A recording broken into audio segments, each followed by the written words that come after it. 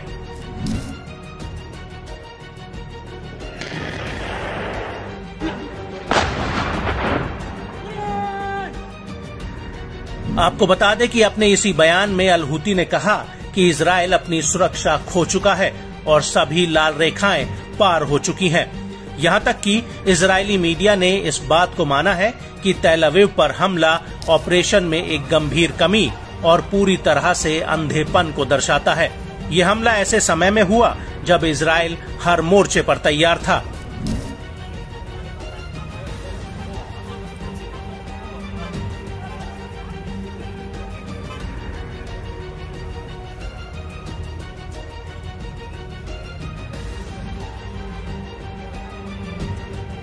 Al Houthi ने Israeli media में तेल अवीव हमले की खबरों को लेकर कहा कि इजरायली एजेंसियां इस हमले से पूरी तरह से सदमे में थीं, लेकिन अभी बड़ा सदमा आना बाकी है। इजराइल ने माना कि यमन एडवांस हथियारों से हमला करने के लिए उनका उत्पादन करता है और इस बात से भी अवगत है कि इनका उसकी अर्थव्यवस्था पर क्या असर पड़ता है। अल हूती ने आगे ये भी कहा कि ये तो अच्छी बात है कि इजराइल ने माना है कि यमन एडवांस हथियारों का उत्पादन कर रहा है और उनके सबसे गंभीर दुश्मन मॉडर्न हथियारों से लैस हैं। आपको बता दें कि हूती के नेता ने तेल अवीव पर हुए जिस हमले का बार बार अपने संबोधन में जिक्र किया, वो हमला 19 जुलाई 2024 को हुआ था। इस दिन हूती का एक ड्रोन बेहद ही कम ऊंचाई पर उड़ता हुआ तेल अवीव के एयर डिफेंस सिस्टम को भेदते हुए उसके भीतर तक जा घुसा था, जहां पर ये ड्रोन एक बिल्डिंग से टकरा कर फट गया था और इसकी चपेट में आकर एक इजरायली की मौत हो गई थी, जबकि कई लोग घायल भी हुए थे।